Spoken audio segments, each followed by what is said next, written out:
Mastering relative clauses. Combining sentences like a pro. Hello language enthusiasts. Welcome back to our channel. Today, we're diving into the fascinating world of relative clauses. This powerful tool allows us to combine sentences, making our English more fluent and natural. Let's discover how to use them to connect ideas more smoothly and make your English sound more native. A relative clause is a type of clause that allows us to give more information about someone or something without starting a new sentence. They are connected to the main clause through relative pronouns such as who, which, that, and whose. Here is an example. John, who is my brother, loves football. In this sentence, who is my brother, is the relative clause. It gives us more information about John without starting a new sentence. Relative clauses can be restrictive, or defining, or non-restrictive, non-defining. Restrictive relative clauses provide essential information about the noun that comes before them. They are not separated by commas in a sentence. For example, people who don't study often fail their exams. Non-restrictive relative clauses provide extra information that is not essential. These clauses are separated by commas.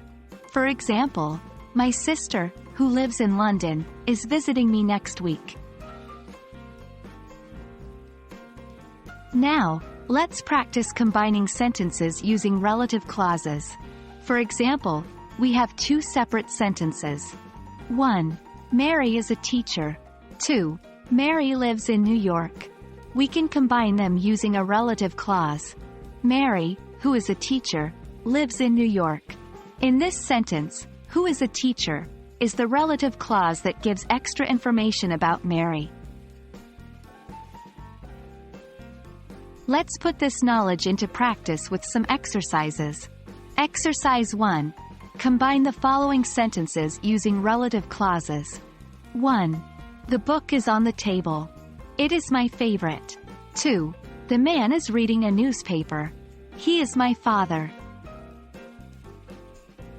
Exercise 2.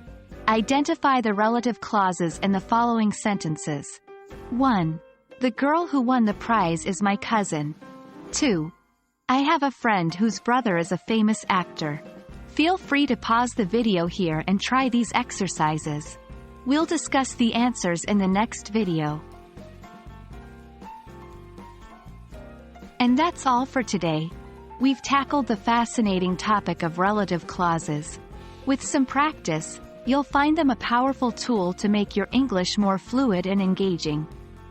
Remember, practice is key when it comes to language learning. Thanks for joining us today, and see you in the next video. Happy learning!